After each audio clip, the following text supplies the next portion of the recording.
L'industrialisation et la transformation locale des ressources minières constituent des leviers essentiels pour renforcer la création de valeur en Guinée et améliorer son positionnement dans les chaînes de valeur mondiales. Entre développement des compétences, financement des projets industriels structurants et intégration des acteurs locaux dans la chaîne de production, les enjeux restent majeurs pour une croissance durable et inclusive. Pour en parler, nous recevrons dans cette édition du décryptage Fadi Wazni, président de United Mining Supply. Merci de m'avoir invité sur Africa 24. Vous avez signé à Nairobi lors du sommet Africa Forward en partenariat avec Alteo un accord pour la fourniture de 1,2 million de tonnes d'alumine au marché européen. Concrètement, comment l'expertise Alteo et UMS va-t-elle permettre à la Guinée de capter une plus grande part de la valeur ajoutée et quel est l'objectif de création d'emplois qualifiés à court et à moyen terme? Bon, d'abord, je vais vous faire une petite correction. Il s'agit en vérité de deux déclarations qui doivent être signées avec les ministres français de la coopération et le ministre des Mines de Guinée, ainsi que UMSI, à qui le groupe Alteo appartient.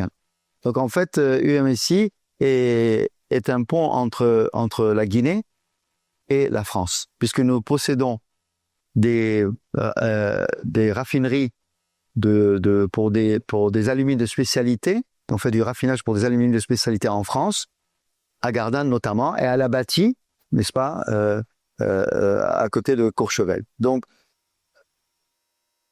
avec des partenaires, nous sommes en train de construire une raffinerie en Guinée. Nous avons convenu avec les partenaires, puisque nous sommes actionnaires de cette raffinerie, n'est-ce pas, de fournir le marché français et européen en alumine primaire.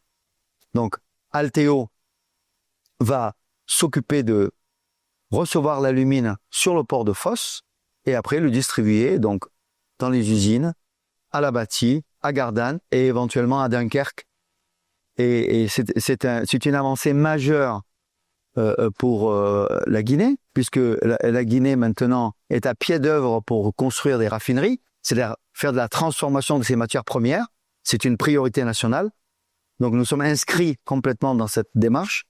Et de l'autre côté, pour la France, c'est sécuriser les intrants stratégiques, n'est-ce pas, dans cette période troublée où il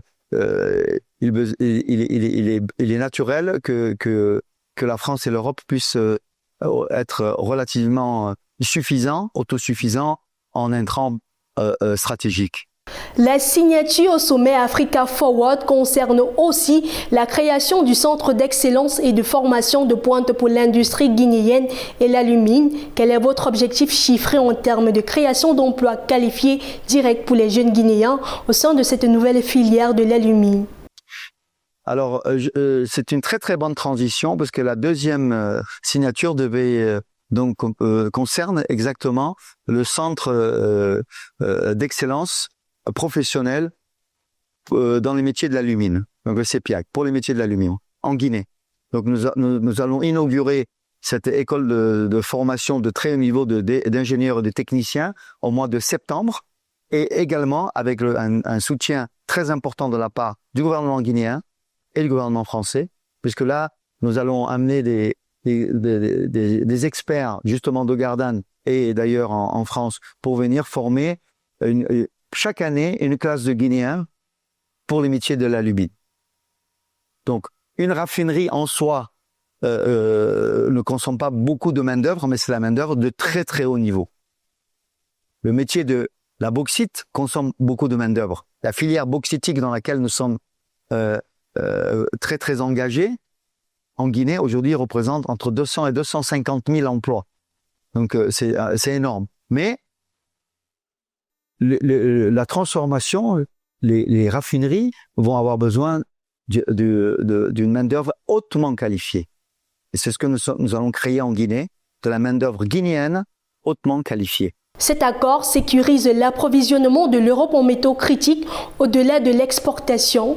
Comment UMS compte-t-elle intégrer concrètement les PME locales guinéennes dans la chaîne d'approvisionnement de la raffinerie pour irriguer l'économie nationale? Ben, déjà, UMS est une société à l'origine guinéenne. Donc, et nous avons donc autour des activités de UMS tout un tissu de PME, PMI guinéennes qui travaillent avec nous. Donc, c'est environ 200 sous-traitants qui travaillent dans tous ces métiers et qui sont impliqués avec des milliers d'emplois. Comme je vous dis, cette filière emploie beaucoup de monde dans la logistique, dans les appuis techniques et même dans le transport, bien sûr.